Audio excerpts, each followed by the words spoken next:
लेकिन मैं जिद्दी हूँ, मैं जो बात पकड़ता हूँ उसको छोड़ता नहीं और एक बार दिमाग में बिठा लेता हूँ कि ये सही है या गलत है। जो समाज विरोधी किसान विरोधी है वो मेरा विरोधी है और मेरा व्यक्तिगत कोई विरोध नहीं, क्योंकि मैं कौन सा बिजनेस करता हूँ भाई। भगवान जी बिजनेस वाले तो ये नाराज हो जाए हमारे बिजनेस में कौन लॉस कर रहा है या कर रहा है, हमारा तो कोई बिजनेस तो है नहीं। हाँ कई बार हैंग हो जाता हूँ, लोग ज्यादा तंग करते हैं, लोग कहते हैं साहब गुस्सा आ गया। अरे गुस्सा आ गया जब तो आपके काम होंगे, बिना गुस्से कोई काम नहीं करेगा भाइयों। इस गुस्सा मेरे काम के लिए थोड़ी यार, मैं कोई जमीनों पर कब्जे थोड़ी करवा रहा हूँ। मुझे गुस्सा आता है जब आपका काम नहीं होता है, आपको जब परेशान देखता हूँ तब मैं कहता हूँ मैं व्यवस्था ही बदल दूंगा राजस्थान के अंदर। मैं ऐसी व्यवस्था राजस्थान में चाहता हूँ जहाँ हमारी बहन बेटियां सुरक्षित रहे। रात को 12 बजे भी हमारी बेटियां सड़क पे निकले तो ऐसे निकले जैसे घर के आंगन के अंदर खेल रही हो, ऐसी व्यवस्था राजस्थान के अंदर। मैं ऐसी व्यवस्था चाहता हूँ कि थाने तहसील कचहरी में गांव का गरीब आदमी जाए तो थानेदार तहसीलदार बोले बाबा आओ चाय मंगाओ या कोल्ड ड्रिंक मंगाऊं, आइए चाचा चाय पियोगे कोल्ड ड्रिंक पियोगे। ऐसी व्यवस्था हनुमान बेनीवाल राजस्थान के अंदर चाहता है। ऐसी व्यवस्था चाहता है जो डिग्री से पहले रोजगार की गारंटी हो, किसान आत्महत्या नहीं करे। और हमारे सपनों का राजस्थान गैंगवार के अलावा कुछ हो ही नहीं रहा राजस्थान का। एक नंबर पर आ गया अपराध में राजस्थान। कौन लाया? गहलोत वसुंधरा का गठबंधन था राजस्थान में। मैंने एक कल आपने देखा हो, मैंने कहा क्या गठबंधन पेपर आउट कराने में भी है? क्या गठबंधन अपराध के अंदर भी गठबंधन है? आपने इतने किए मैं इतने कराऊंगा। वसुंधरा जी आपने 10 पेपर आउट कराए मैं 15 कराऊंगा। अरे यही कंपटीशन करोगे क्या राजस्थान के अंदर? दूसरा ये करो कि आपने नौकरियां नहीं लगाई मैं लगाऊंगा, आपने 20,000 लगाई मैं 50,000 लगाऊंगा। ये कंपटीशन करो। आपने कर्जा 50,000 माफ किया मैं पूरा कर्जा माफ करूंगा।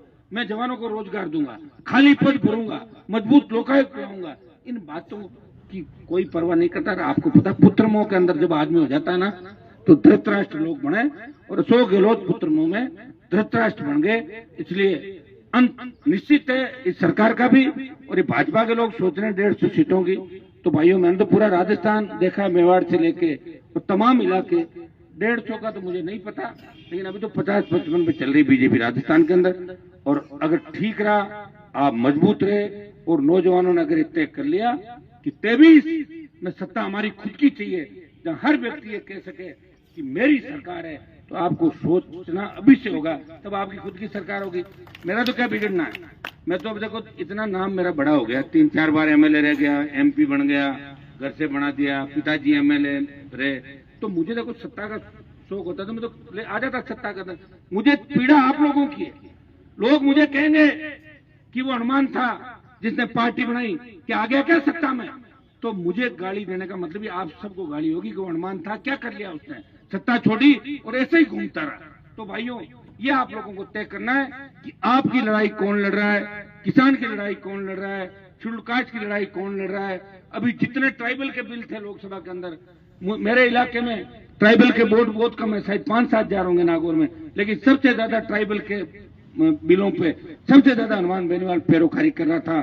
चाहे कार्तिक भील की हत्या का मामला हो, चाहे हमारे पूंजा भील को एक सम्मान देश के अंदर देने की बात हो, चाहे ट्राइबल के हमारे बच्चों के जो पद खाली है उनको भरने की बात हो, टीएसपी के नए एरिया बढ़ाने की बात हो, हमेशा मुझे लड़ता हुआ देखोगे। मैं वोट के लिए नहीं लड़ता, तो एक वोट भी मेरे इलाके में किसी जाति का नहीं है और मुझे कोई जाति वोट नहीं भी देती है, मुझे कोई फर्क नहीं पड़ता। अगर अन्याय हुआ तो हनुमान सबसे पहले बोलेगा और मदद करेगा हर व्यक्ति की। इसीलिए आप प्यार करते हो मेरे से, मैं लेट भी हो जाता हूँ तो भी मानते हो। थोड़े मीडिया वाले नाराज हो जाते हैं लेकिन राजी हो जाते हैं, अकेला ही तो लड़ रहा है क्या राजस्थान में लड़ने वाले। तो भाइयों पुनः ये जो कार्यक्रम रखा है स्कूटी वितरण का, मैं आप सबको धन्यवाद दूंगा।